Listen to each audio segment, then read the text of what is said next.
بسم اللہ الرحمن الرحیم اللہم صلی علی محمد و علی آل محمد۔ پاکستانی دوستوں، بزرگوں، بہنوں، بیٹیوں، السلام علیکم۔ میں پاکستانیوں کو مبارکباد پیش کرتا ہوں۔ اللہ تبارک و تعالیٰ نے سچ کو فتح عطا فرمائی اور باطل جو ہے ہمیشہ کی طرح ذلیل و خوار ہوا۔ اصل میں میرے پاس وہ الفاظ ہی نہیں ہے کہ جو میں اپنے رب ذوالجلال کا شکر ادا کر سکوں۔ ناظرین، یہ جو ادارے ہمارے، میں اکثر ہی کہا کرتا ہوں، جو ہمارے فوج کے ادارے یا ہمارے اور ادارے، یہ ہمارے لیے بہت ہی قابل احترام ہمارے ادارے ہیں۔ یہ ان اداروں کے اندر جیسے ہماری فوج یا ہمارے فوج کے جوان جو ہیں، ان کی میں مثال اپنے پروگرام میں ایسے دیتا ہوں۔ اگر ہم کوئی لکھتے ہیں کچھ، لیکن جب تک ہم ان کے اوپر نقطے نہ ڈالیں یا نیچے نقطے نہ ڈالیں تو ہمیں نہیں پتہ چلتا کہ ہم نے کیا لکھا ہوا ہے، کہ نقطوں کے بغیر چیز ادھوری ہوتی ہے۔ اسی طرح یہ ہمارے جو فوج کے جوان ہیں، یہ ہمارے لیے نقطے ہیں، یہ ہماری پہچان ہیں، یہ ہمارے لیے اپنی جان سے بڑھ کر بھی محترم ہیں۔ یہ ادارے جو ہیں ہمارے لیے، یہ جو کام کرتے ہیں، ہم اپنے گھروں میں آرام سے سوئے ہوتے ہیں، لیکن اللہ تعالیٰ ان کی حفاظت فرمائے۔ یہ ہماری جانوں کے لیے چوکیداری کر رہے ہوتے ہیں۔ دوستو، ہمارے ادارے ہمارا اثاثہ ہیں۔ کوئی آدمی اپنا اثاثہ کبھی نہیں گماتا، اس کی حفاظت کرتا ہے۔ اسی طرح ہم اپنے اداروں کی حفاظت کرتے ہیں۔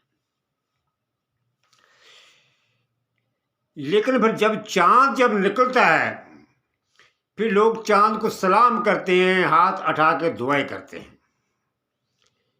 لیکن چاند دیکھنے سے پہلے کوئی بھی نہ سلام کرتا ہے نہ کوئی دعا کرتا ہے۔ مسئلہ کچھ یوں ہوا کہ ہمارے محترم وزیر داخلہ صاحب، جو نگران وزیر داخلہ ہیں، جیسے ہم سب جانتے ہیں کہ رات کو ہم دیکھ رہے تھے، الیکشن کے پروگرام دیکھ رہے تھے، لیکن جو کچھ نگران حکومت نے کیا، پاکستانی قوم اس کو کبھی نہیں بھولے گی۔ یہ ہماری نگران حکومت وہ کچھ کرتی رہی جو انہیں نہیں کرنا چاہیے تھا، لیکن وہ ہمارے وزیر داخلہ جب ٹی وی پہ آ کر اپنی تعریفوں کے پل باندھنے لگے، لیکن مجھے حیرت نہیں ہوئی۔ مجھے اس لیے حیرت نہیں ہوئی، مجھے پتا تھا کہ یہ سب وہ لوگ ہیں جو ایک کونسلر کا الیکشن نہیں جیت سکتے۔ ان کو کتنے عہدوں میں بٹھا دیا گیا ہے، لیکن ان کی کوئی اوقات نہیں ہے۔ لیکن انہوں نے وہ کام کیے جو ان کو نہیں کرنے چاہیے تھے۔ یہ آ کر اداروں کے لیے باتیں کر رہے تھے۔ ادارے ہمارے لیے محترم ہیں، ہمیں نہیں پتہ۔ اپنی تعریفوں کے پل باندھ رہے تھے۔ آپ لوگوں نے کیا کیا ہم نہیں جانتے۔ جناب محترم، آپ نے ایک جماعت کو ایسا نشانہ بنایا، اور اس جماعت کے ساتھ جو لوگ کھڑے ہوئے تھے، جو ان کے ہم خیال تھے، تم نے ان کو بھی نہیں چھوڑا۔ اس نگران حکومت نے لوگوں کی بہنوں بیٹیوں کو اٹھوایا۔ اتنے انہوں نے ظلم کیے۔ لیکن میں پاکستانی قوم کو سلام پیش کرتا ہوں، جنہوں نے صبر کا دامن ہاتھ سے نہیں چھوڑا۔ ان اللہ مع الصابرین، اللہ تعالیٰ صبر کرنے والوں کے ساتھ ہے۔ تو صبر کا جو پھل تھا وہ پاکستانی قوم نے 8 تاریخ کو حاصل کر لیا۔ میں کچھ لوگوں سے سوال کرنے کی کوشش کرتا ہوں، یہ جو 9 مئی کا واقعہ، کیا چیز، کیوں، کون سے عمران خان کے اوپر کیس؟ یہ جو ہمارے جج صاحبان ہیں، جیسے کہ پہلے دلاور مہیوں تھا، ابھی جو موجودہ دلاور ہیں، جو ہمارے جج ہیں، ایک وہ ہمارا قدرت اللہ، جو ہمارا جج،